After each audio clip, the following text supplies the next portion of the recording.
on, I'll start that again. Today we're doing a research review looking at changes in body composition in postmenopausal women. Oops. How do I? Oh, there we go. So the study is resistance training predicts 6-year body composition changes in postmenopausal women. So yeah, it was a 6-year study. The aim of the study was to examine the association between how often you exercise and the volume of the exercise, specifically the weight, which we'll go into, and the influence this can have on body composition, specifically increasing lean muscle mass and reducing body fat percentage. They hypothesized that women who train harder and train more often will prevent weight gain, or at least slow the development of weight gain, and be able to increase their lean muscle mass. So why is this study important? This study is important because as women start to go through menopause and their estrogen levels drop, their body function starts to diminish. So they are at high risk of increasing central adiposity. We know that when we increase our body fat percentage, that can influence a lot of other systems like our metabolic system, endocrine system. So we want to avoid sort of going into that obese category and just overall reducing the amount of fat we build up in our central region, because that can be associated with cardiovascular disease, stroke risk, diabetes, and a bunch of other different health conditions. If we can better understand how exercise can be applied to prevent these or obesity or other comorbidities from occurring, we can actually produce greater health outcomes in postmenopausal women, and increase their quality of life and reduce the burden of disease on the healthcare system. So everyone wins. Something that they mentioned in the study that I thought was interesting that I'm just going to directly quote is that midlife women will gain an average of 0.7 kilos of weight per year, and nearly a full centimetre in waist circumference each year. So that's quite significant if you think about, this is midlife. If you're in your 40s and you put on 40 kilos between your 40 and 80, for example, it's a lot of weight to put on. So we want to try and combat that as best as we can. And something else they mentioned is that this increase in weight that we see in these women is typically as a result of poor adherence with exercise. So there's a lot of research on how aerobic exercise can be beneficial to this demographic, but there isn't a whole lot on resistance training, or at least long-term participation in resistance training. So that was another big driver for this study. Another reason why this study is important, because it gives us a lot of really important answers. Any questions so far? All right.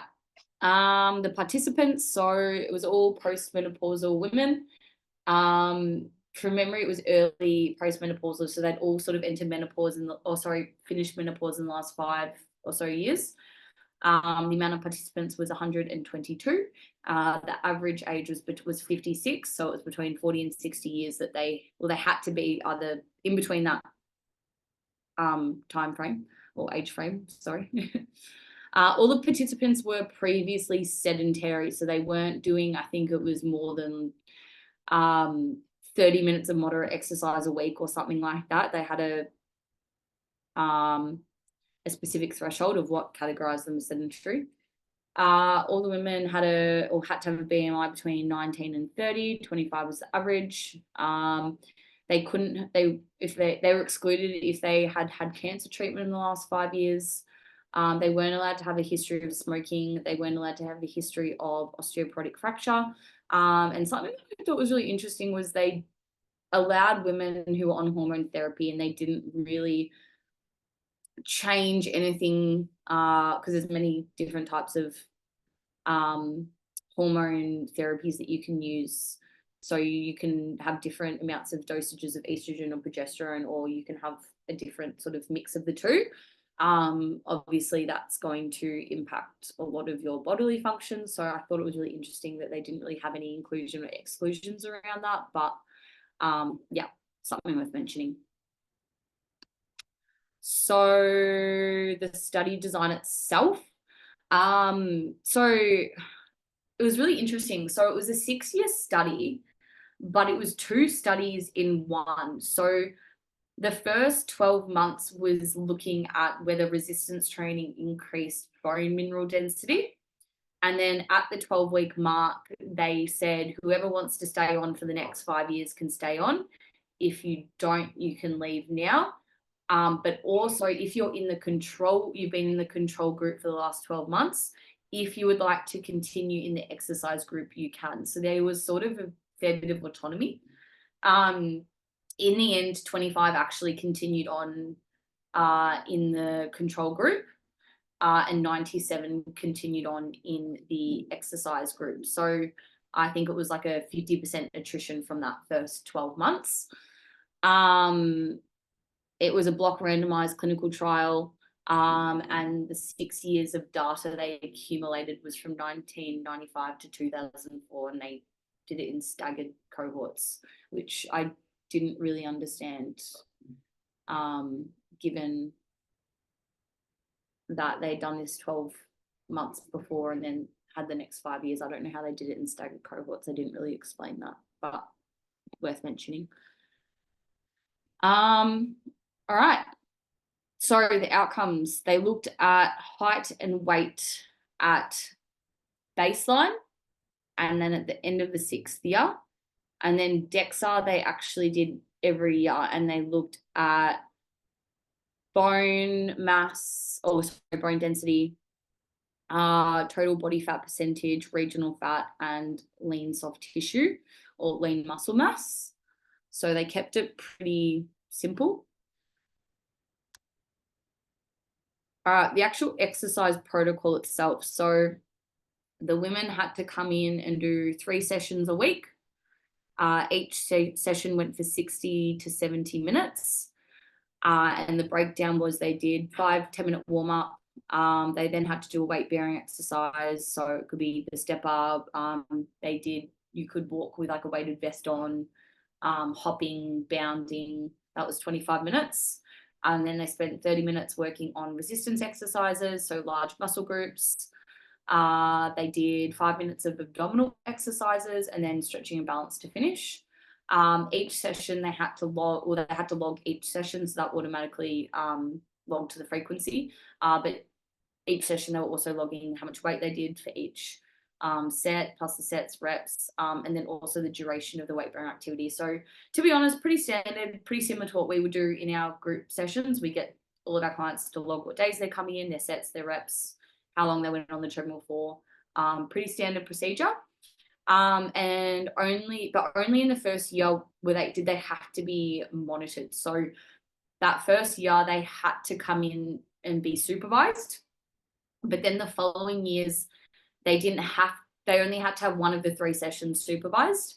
But they had times available. So there was staff there in the morning and in the evening. And if they wanted to come and be supervised more than once per week, they had that option. They just had to come in at a certain time. But they also had the option to do 2 sessions unsupervised as well. Any questions? It's pretty straightforward. I can't see any of you. Sorry, if I don't hear anything, I'm going to presume the answer's no. Exercise breakdown. So the actual exercises they use were leg press, pull down, weighted march, row, back extension, single arm military press, squats, and rotary torso machine. So whole body approach.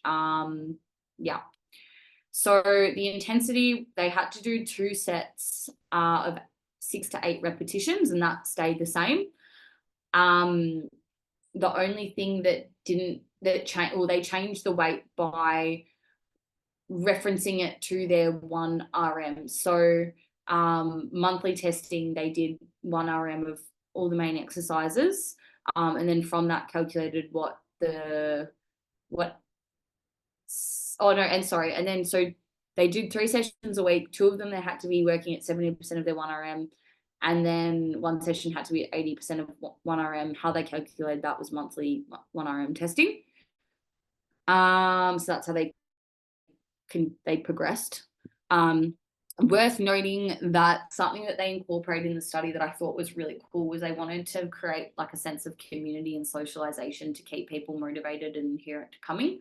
So they had heaps of different things on, like they had newsletters, they did PV testing, they had promotional events and monthly catch-ups just to keep the women engaged and present and getting to know each other. So I think that's really cool.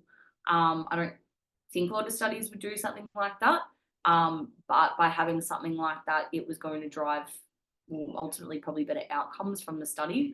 And I think when we reflect on our practices here at MK Movement, we like to have the coffee catch-ups and create that community feel, because we know that people are more likely to want to partake in the group and continue to partake in the group. So yeah, I just thought that was really cool and linked really well to what we do. So I wanted to mention it. All right, we'll talk about the results now. Charles, I got a question. Sorry. Yeah. What do you think the value of doing 1RM testing is monthly? Well, it's to track if it's changed. So if their 1RM for a military press was 10 kilos, initially they're going to be working at 80% of 10 kilos. But then if you retest that and their 1RM now goes up to 15 kilos, well, then you're going to apply 80% of 15 kilos. So the amount of load that you're working against for that exercise is going to increase. Do you think in a month's time it is feasible? Like, because if you do proper 1RM testing, like you are training to failure. Like you are actually lifting a weight that you think you can't, which can take a lot out of the system to perform. So like, yeah. I'm just like, because it also can be like a skill base, right? Like lifting heavy is a skill. Yeah, look, honestly, I don't think they went about it the best way. I don't know if I would necessarily take this approach. I also haven't done 1RM testing, so I probably don't know enough to speak on it as to how feasible or appropriate it is. However, it probably wouldn't be my outcome of choice, and I think that you could have progressed things a bit better potentially. It just seems like a really extreme thing to have to do that frequently. Yeah. But that's just the way they did it. I also would actually like to chime in again and make a comment. I did notice that they only did 4 to 6 repetitions in the military press to decrease injury in the shoulder. And something that is worth mentioning is estrogen, again, plays a really important role in the quality of our soft tissue. So that's why we often see a lot more bursitis and tendinopathies and muscle tears in our female clients, particularly menopausal and postmenopausal, than our male clients. So from that perspective, is it safe to be doing 1RM testing that frequently? Or could that be overloading the system, an already weakened system? Just some food for thought. And do they do a 1RM test on each of those exercises? Yeah. Like all of them? Once a month? Yeah, it seems like that. I can't actually remember it distinctly, but For a week, I'd be sore. 2 weeks. What was that? Like if I did a seated leg press, lat pull down, weighted march, seated row, back extension.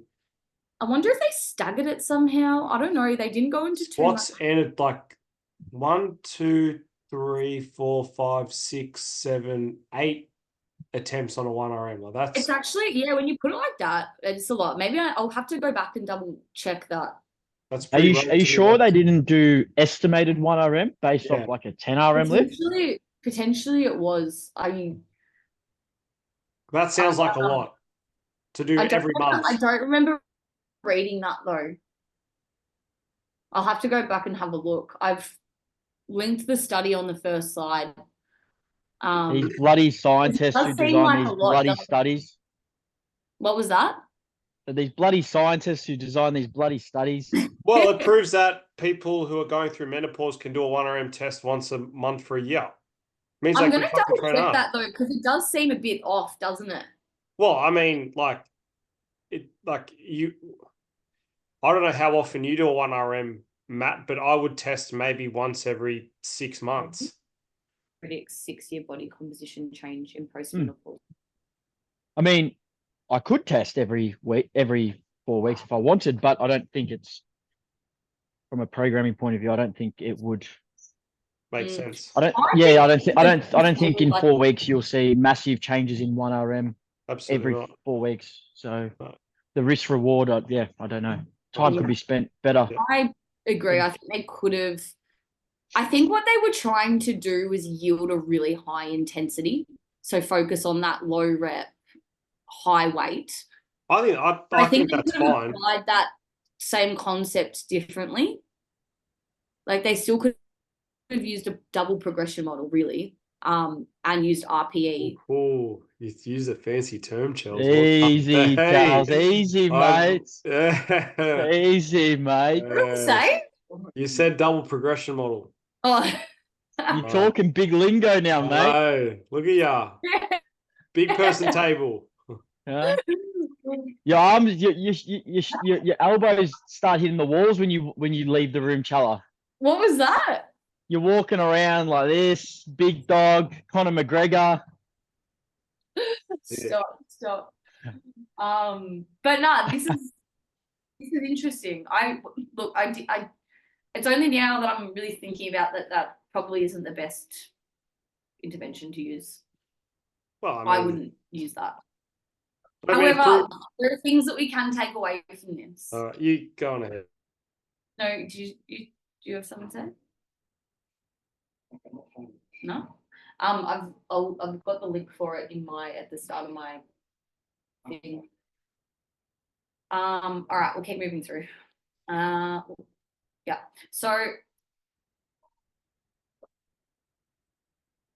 what they saw was pretty much what they thought they were going to saw, and we could have guessed this, and that is that there were significant increases in weight and total body fat in the control group only. Exercise frequency and volume of weight lifted were all significant independent predictors of body weight, total body fat, and regional body fat over the 6-year period. And something else that they mentioned was that average actual participation across the 6 years, even though they asked the women to do it 3 times a week, the average adherence was twice a week. So there's a few things that we can sort of take away from that being that when we are having conversations with clients, actually, maybe I'll go to the next slide. So application within my clinical practice. So let's sort of, I guess we can start to unpack how we might apply some of the learnings of today, within clinical practice. So when we're having conversations with clients and they're like, well, how many days a week? You're dealing, okay, let me go back a step. I feel as though it's happened many times where I'm working with someone like your classics, you Jude Leahy and all that, and they go, oh, I come to the gym heaps, but I can't seem to lose the weight. And I think what I present today can sort of help guide us in how to best approach some of those conversations. So, just reiterating, I think, well, my main takeaway was just the intensity of it. I mean, these women were having to lift 70 to 80% of their 1RM. That's huge. That's quite significant weight to be pushing around. So I think it's important to use that information to set expectations with our clients of, if you do want to manage your body composition, you are postmenopausal, it's going to be a lot harder to do. Therefore, we really need to think about the intensity that we're working at, because it's probably a lot higher than what you could probably imagine. Something else that's really interesting that I can't remember if I mentioned it in here, but I learned it myself recently listening to a podcast. Adam would appreciate this. It was a Huberman podcast. But there's this really well-known female exercise physiologist in New Zealand called Dr. Stacey Sims, and she specializes in menopause. And she was saying how women in menopause will develop strength by better conditioning their central nervous system. And so just because you're seeing an increase in strength, it doesn't mean you're seeing an increase in lean muscle mass. And lean muscle mass is really, really, really, really hard to increase in postmenopausal women because of this lack of estrogen. So I think it's just important to be aware of that when we are working with clients and they go, you know, I'm getting really strong, but why am I not shifting any of the weight? And we can sort of explain that a bit more clearly, but then also be able to reflect more on the program itself and what they're doing, whether or not it's actually getting above the threshold that it needs to get above in order to yield changes in lean muscle mass. So is the threshold for lean muscle mass building 70 to 80%? Well, yeah, I mean, there's probably many ways you could approach that, but I think the main takeaway is you need to be working bloody fucking hard to build lean muscle mass once you're postmenopausal, and it's not going to come easy. So yeah, I actually think that's the rule for anyone. I think putting on muscle mass is hard. Like, it's probably harder in postmenopausal women, but like training, particularly as you become more training adapted, putting on muscle is hard work. It actually shits me when like people come in and they say like, oh, I don't want to get like big legs. And I'm like, do you know how hard it is to actually do that? Like, you have no clue. Like, you just see people do like exercise and they come out like Chris Bumstead. And I'm like, you actually have no idea what it's like to actually, like, you have to work very, very hard for a long period of time to even get close to what they are, outside of, unless you're taking extracurriculars. But you actually have to work fucking hard, like, for a long period of time. So like, you're fine. Like, you are absolutely fine. Like, it actually annoys me how many times I have to have that conversation with people, because they just like, my pet peeve is when people think they're gonna, you know, when they say I'm gonna do like a 12-week muscle building block of training, the expectations during that period of time is this person thinks they're going to build a shitload of muscle in a 12-week period.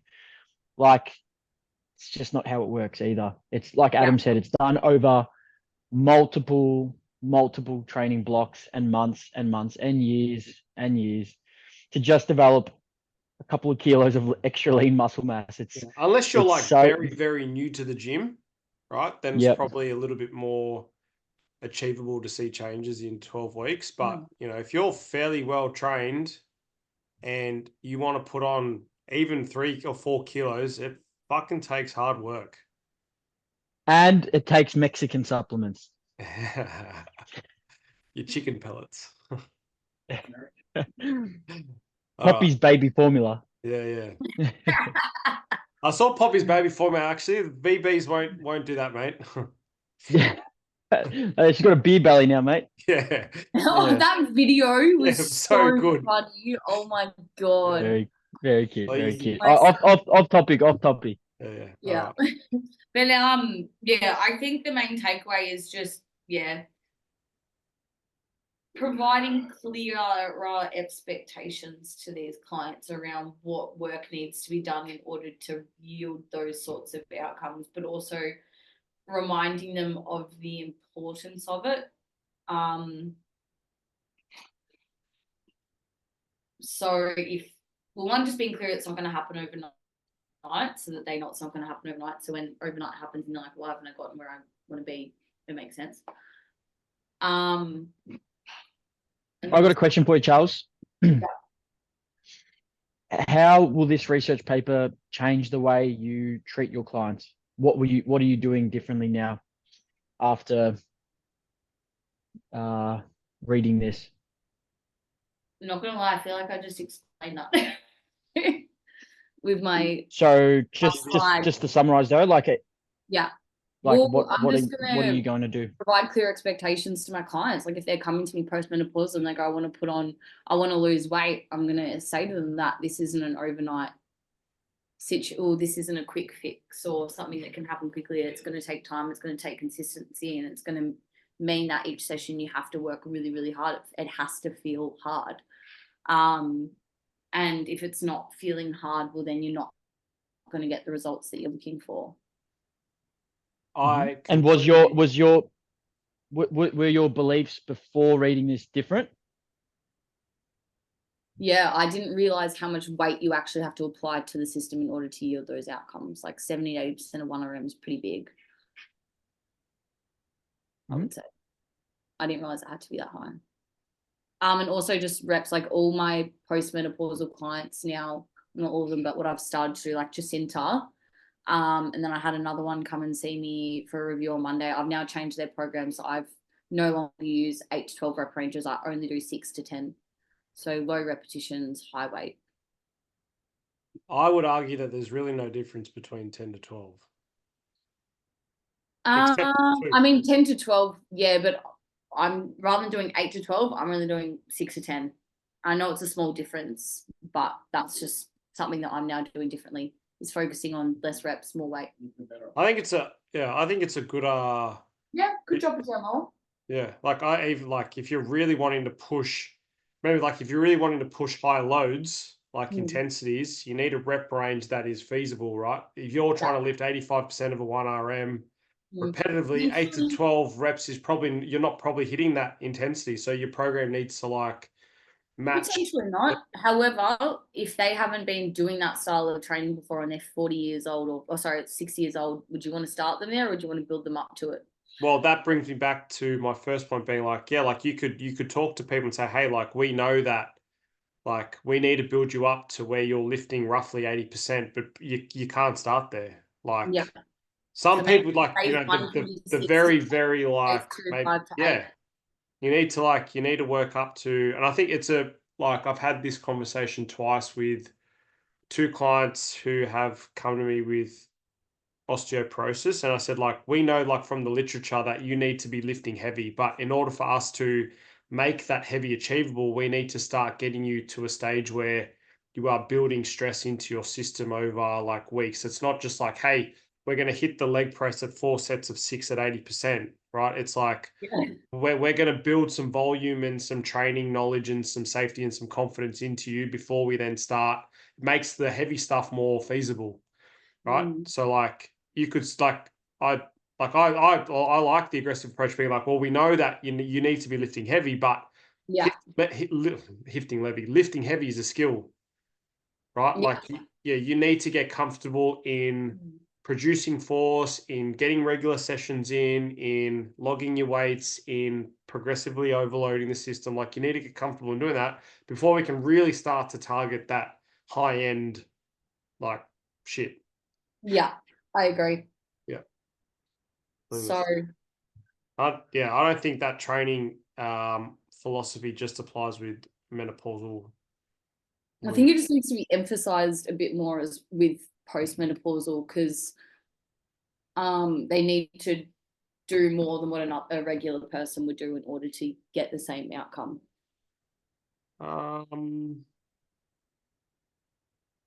They're Maybe, yeah.